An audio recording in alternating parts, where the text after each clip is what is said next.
Oficina 3. Controle e monitoramento ambiental na gestão ambiental municipal.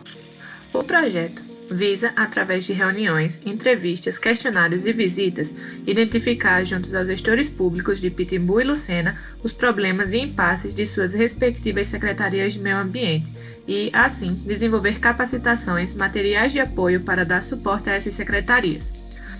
Nos primeiros passos desta capacitação serão apresentados os termos de uso recorrente da área, bases legais que norteiam as atividades ambientais no Brasil, ou seja, PNMA, CONAMA e CISNAMA, além de exemplos de práticas e instrumentos da PNMA. Objetivo geral: capacitar as equipes técnicas das prefeituras e os diferentes atores da sociedade civil dos municípios de Pitimbu e Lucena, visando a implementação de mecanismos de gestão ambiental local voltados à geração de benefícios socioambientais. A equipe do projeto é composta por Henrique Gutierrez, geógrafo lotado no Departamento de Geociências, onde coordena o Laboratório de Planejamento e Gestão Ambiental, LAPLAG, e coordenador do projeto. Ilana Barreto, turismóloga e professora de bacharelado em turismo da UFPB, colaboradora do projeto. André Trigueiro, geógrafo, mestrando em geografia, conselheiro do CREA no Conselho Municipal do Meio Ambiente de João Pessoa, COMAN, e colaborador do projeto. Maria Barros, geógrafa, trabalha no COAP do MPPB e colaboradora do projeto. Juliana Lima, graduanda em Engenharia Ambiental e bolsista do projeto. Micaele Silva, graduanda em Geografia e voluntária do projeto. E Marcone Filho, graduanda em Geografia e voluntária do projeto. O projeto já está na sua terceira oficina de conhecimento, sendo a primeira abordado temas de legislação aplicável à municipalização ambiental e a segunda oficina com o tema de estruturação do Sistema Municipal de Meio Ambiente. Para esta terceira oficina, vamos recapitular sobre licenciamento, tema abordado na segunda oficina. O licenciamento ambiental é realizado devido a empreendimentos que possuem algum impacto ambiental. Quanto mais complexo o impacto, maior a necessidade de estudos. Portanto, o empreendimento é licenciado pela União. Já o empreendimento que tem algum impacto ambiental em mais de um município, fica a cargo do Estado realizar o licenciamento. Quanto aos empreendimentos de impacto local, é de responsabilidade do município o licenciamento. Para a realização do licenciamento, são necessários estudos, análises do empreendimento, normas que devem ser seguidas e documentações que variam de acordo com o tipo do empreendimento e o impacto causado. Aqui temos algumas documentações bases para o licenciamento, como por exemplo, para a licença prévia é necessário cópia do registro, cópia do último recibo de água ou outorga do poço emitida pela AESA, certidão de uso e ocupação do solo emitida pela CEPLAN. Já quanto à licença de instalação, são necessários, por exemplo, cópia da licença prévia, cronograma de execução e atividades, memorial descritivo da atividade, certificação de aprovação do Corpo de Bombeiros, dentre outros documentos. Para a licença de operação, é necessário cópia da licença de instalação, laudo de análise físico-química de efluentes que está sendo lançado na rede pública e acompanhamento da declaração da CAGEPA autorizando este lançamento. Já em caso de renovação, é necessária a cópia de operação anterior. E para empreendimentos em funcionamento, todos os documentos referentes às 3 fases do licenciamento: licença prévia, licença de instalação e licença de operação. Quanto aos estudos ambientais realizados durante o licenciamento, tem que, segundo a resolução do CONAMA 237/97, artigo 1º, inciso 3, estudos ambientais são todos e quaisquer estudos relativos ao aspecto ambientais relacionados à localização, instalação, operação e ampliação de uma atividade ou empreendimento, apresentado como subsídio para a análise da licença requerida, tais como relatório ambiental, plano e projeto de controle ambiental, relatório ambiental preliminar, diagnóstico ambiental, plano de manejo, plano de recuperação de área degradada e análises preliminares de risco. Alguns dos estudos ambientais são EIA-RIMA, que é o Estudo de Impacto Ambiental, e o Relatório de Impacto Ambiental, que são para empreendimentos de impacto significativo, o RCA, que é o Relatório de Controle Ambiental, em caso de dispensa do EIA-RIMA, o PCA, que é o Plano de Controle Ambiental, que irá propor medidas mitigadoras para os impactos, e o PRAD, o Plano de Recuperação de Áreas Degradadas, o RAA, o Relatório de Avaliação Ambiental, que é um diagnóstico ambiental onde a atividade já está implantada, e o EVA, Estudo de Viabilidade Ambiental, que indicam as medidas de controle a serem adotadas, e o RAIS, Relatório Ambiental Simplificado. Quanto à qualidade dos recursos naturais locais, a Lei Federal nº 6.938/81, a PNMA, o artigo 2 tem alguns princípios que auxiliam a preservação melhoria e recuperação da qualidade ambiental propícia à vida. Esses princípios são: Princípio 1.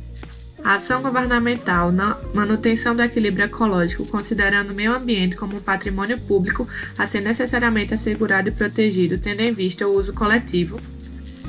Princípio 2. Racionalização do uso do solo, do subsolo, da água e do ar. Princípio 3. Planejamento e fiscalização do uso dos recursos ambientais. Princípio 4. Proteção do ecossistema, com a preservação das áreas representativas. Princípio 5. Controle e zoneamento das atividades potencialmente ou efetivamente poluidoras. Princípio 6. Incentivos a estudos e a pesquisa de tecnologias orientadas para o uso racional e a proteção dos recursos ambientais. Princípio 7. Acompanhamento do estado da qualidade ambiental. Princípio 8. Recuperação de áreas degradadas. Princípio 9. Proteção da área ameaçada de degradação. Princípio 10. Educação ambiental a todos os níveis de ensino, inclusive a educação da comunidade, objetivando capacitá-la para participação ativa na defesa do meio ambiente. Monitoramento ambiental. O que significa monitorar? Monitorar serve para conhecer o município e as tendências qualitativas e quantitativas dos recursos naturais e as influências exercidas pelas atividades humanas e por fatores naturais sobre o meio ambiente. E para que serve monitorar? Estudar e acompanhar continuamente e sistematicamente o comportamento de fenômenos, eventos e situações específicas, cujas condições desejamos identificar, avaliar e comparar. Quem pode monitorar? Profissionais habilitados na área que farão análise crítica dos parâmetros em questão. São eles: geógrafos, biólogos, cartógrafos, agrimensores, engenheiros ambientais, tecnólogos em geoprocessamento, técnicos em meio ambiente, dentre outros.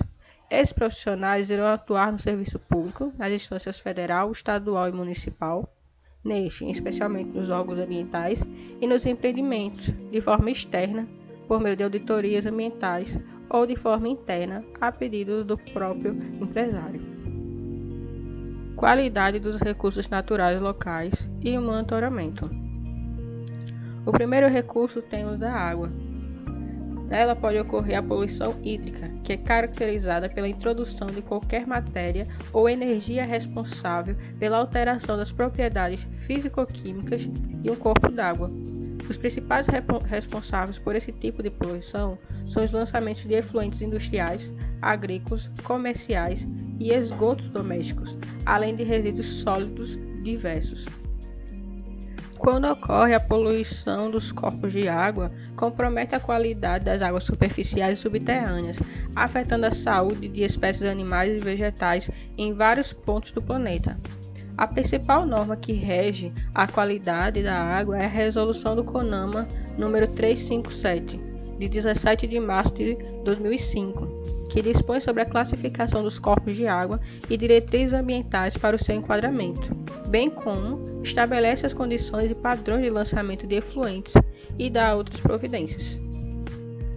Após a realização da análise da água, os resultados não ficam retidos nos órgãos ambientais. Eles são disponibilizados para a população por meio de placas em lugares públicos, como as placas que avaliam a balneabilidade das praias, e por meio de boletins. Aqui temos o exemplo dos boletins emitidos pela SUDEMA quinzenalmente, que aqui avaliaram as praias de Lucena como todas próprias para banho.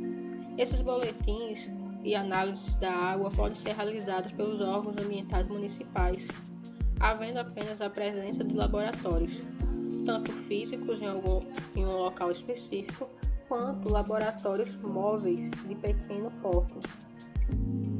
Na Resolução 274 de 2000 do Conselho Nacional do Meio Ambiente estão os parâmetros para a classificação das águas doces, salobres e salinas. Há também as subdivisões, como a água própria pode ser excelente, muito boa ou satisfatória. Alguns dos principais parâmetros físicos que podem ser avaliados em monitoramento de recursos hídricos podem ser feitos com poucos recursos, como a cor, sabor, odor, temperatura e turbidez. Aqui nessas imagens vemos como podem ser feitos a coleta de amostras de água, que devem ser feitas a partir de instrumentos esterilizados. como baldes, com luvas, com sacos plásticos que evitem a contaminação com os locais próximos e principalmente que sejam determinados pontos específicos da cidade, públicos ou privados, ou seja, em residências, que podem ser feitas essas coletas periodicamente para que sejam analisados os parâmetros que já foram citados. Já os parâmetros químicos só podem ser analisados ou realizados em laboratório. Devem ser monitoradas as seguintes características: alcalinidade, quantidade de oxigênio presente, dureza, presença e quantidade de metais, nutrientes, o pH, a presença de praguicidas e a radioatividade da salinidade. As águas subterrâneas também podem sofrer poluição. Aqui temos abaixo 2 imagens retiradas do trabalho de Posa e Santos 2015 de como podem ocorrer a poluição das águas subterrâneas e os parâmetros de análise da qualidade da água. A poluição então pode ocorrer por meio de agrotóxicos, por manuseio inadequado, emissão de efluentes líquidos por acidente, vazamento, manuseio impróprio, resíduos sólidos, mineração, e isso vai chegar até as águas subterrâneas por meio da infiltração e atenuação do solo, que irá ser saturado e acabar chegando nos reservatórios de águas subterrâneas, que irão poluir os rios, represas, lagos e o mar. E os parâmetros de qualidade dessas águas são semelhantes à análise das águas superficiais. Então, vai ser levado em consideração os aspectos físicos, químicos e os microbiológicos dessa água. Outro recurso natural é o solo. A poluição do solo é desencadeada por produtos que alteram a composição química, física e biológica do solo, que pode ocorrer por meio do uso de fertilizantes, uso de defensivos agrícolas, falta de tratamento de esgoto, metais pesados, medicamentos e outros rejeitos fabris, desastres naturais ou acidentes em indústria.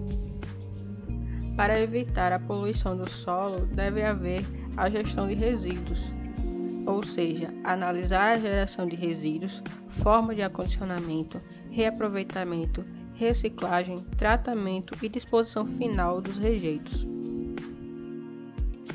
Outro recurso natural é o ar, que pode sofrer 2 tipos de poluição diferentes. A primeira é a poluição sonora, que se deve avaliar se a atividade gera poluição sonora que causa incômodos à vizinhança. Caso necessário, promover uma pesquisa na vizinhança mais próxima. Essa poluição pode ser advinda tanto de empreendimentos privados quanto da própria população.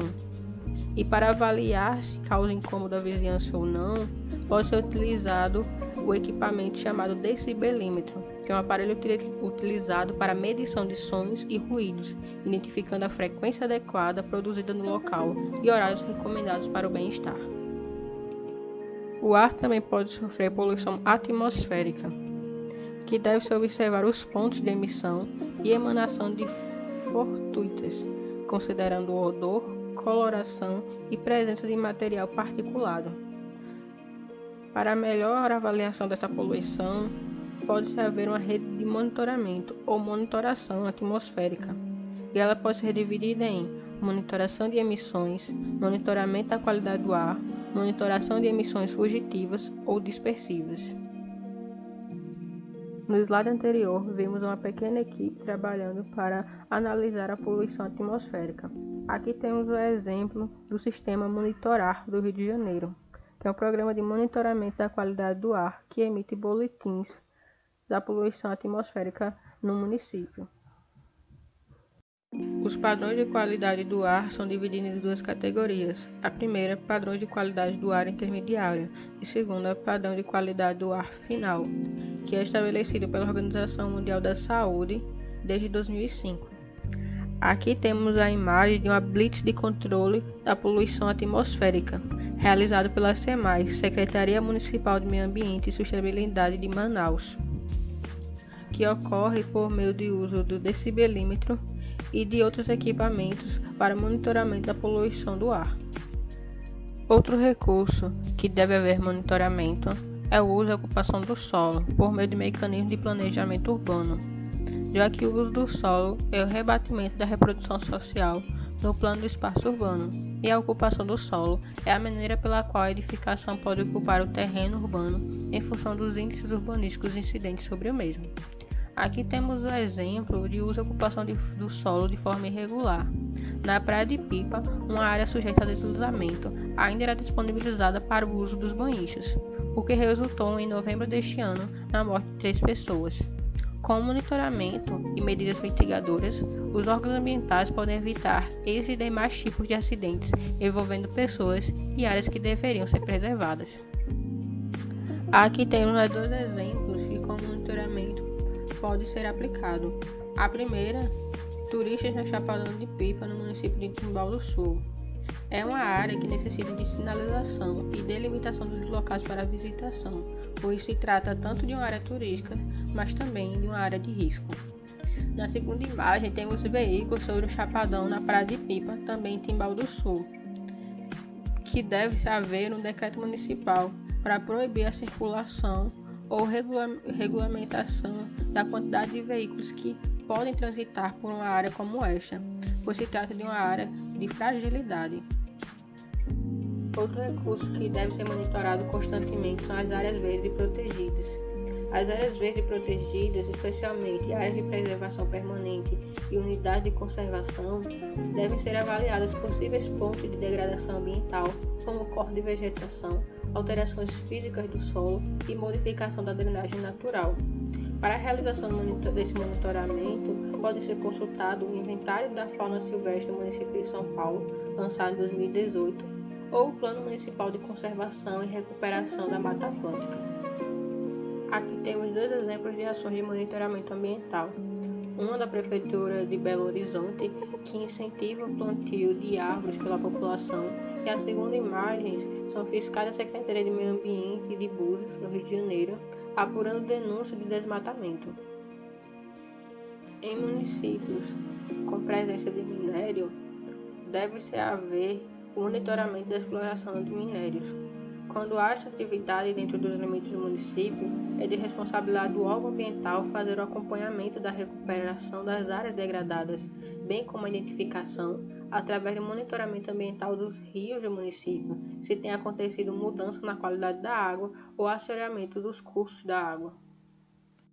A linha costeira também deve ser monitorada, já que o gerenciamento costeiro, no parágrafo 4 do artigo 225 da Política Nacional do Meio Ambiente, define a zona costeira como patrimônio nacional, destacando-a como uma porção de território brasileiro que deve merecer uma atenção especial do poder público quanto à sua ocupação e ao uso dos seus recursos naturais, assegurando-se a preservação do meio ambiente.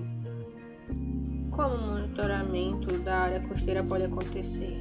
Temos o exemplo do monitoramento e sinalização da balneabilidade das praias no município de Aracruz, no Espírito Santo, feito pela Gerência de Controle de Qualidade Ambiental da Secretaria Municipal do Meio Ambiente, SEMAN, e outra acontecendo também a sinalização de balneabilidade da praia pela Prefeitura de Angra dos Reis, no Rio de Janeiro, a partir do monitoramento do INEA, Instituto de Meio Ambiente do Estado do Rio de Janeiro.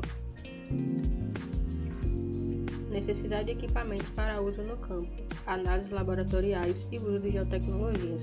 Como já falado em outras oficinas, o órgão ambiental municipal, para exercer suas atividades, precisa ter equipamentos para a realização do monitoramento e fiscalização ambiental. Um deles é a estação meteorológica, no caso, portáteis. O monitoramento meteorológico permite ao usuário uma visão holística do panorama em que se trabalha. Através do uso de uma estação meteorológica, é possível monitorar várias condições climáticas diárias, auxiliando o processo e trazendo ao usuário a percepção de recorrência e incidência climática para a resolução de impactos ambientais e econômicos. Outro equipamento que pode ser adquirido pelo órgão municipal ambiental são os drones. Eles têm sido utilizados para diversas aplicações na área ambiental, sendo de grande importância para avaliar áreas externas ou áreas de difícil acesso. Um exemplo para o uso dos drones é o monitoramento no controle do desmatamento do território ambiental e o uso na fiscalização ambiental. Outro equipamento é o sensor de detecção de gases.